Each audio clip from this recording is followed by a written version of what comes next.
ทีหลังเจ็บหลายเจ็บนักอายบ่คิดอีตนน้องเลยใจใจคนมายา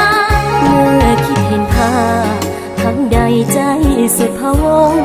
หักลายหักนวลอานงทำอายสาบานต่อหน้า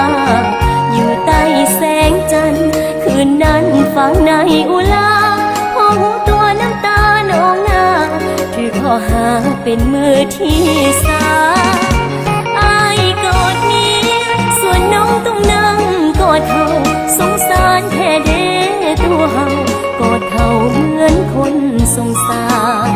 เขาสาเขาลือสุดแสนหลายสาวบ้านผู้ชายมากล้านเป็นพันหากอายนั้นด่างห้อยใน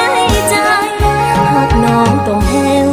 ถึงมีแป้วเป็นตัวสำหองหากแม่นสายได้หักน้องยอมหักที่พลาดพลั้งไปอดีตผ่านมาขอโทษที่หลงผิดไป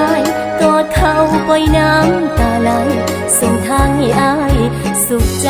กอดเมีย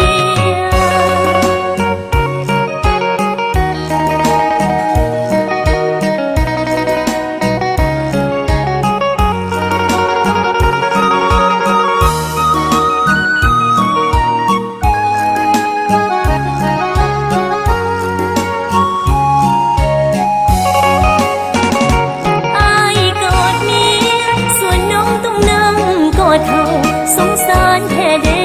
ตัวเฮากอดเขาเหมือนคนสงสาร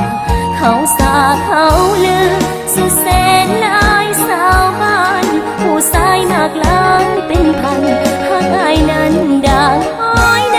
ใจหากน้องต้องแห้วถึงมีแป้วเป็นตัวสำหองหากแม่นสายได้หักน้องยอมหักที่พลาดพลั้งไปอดีตผ่านมาขอโทษที่หลงผิดไปกอดเขาปล่อยน้ำตาไหลส่งทางให้อายสุขใจกอด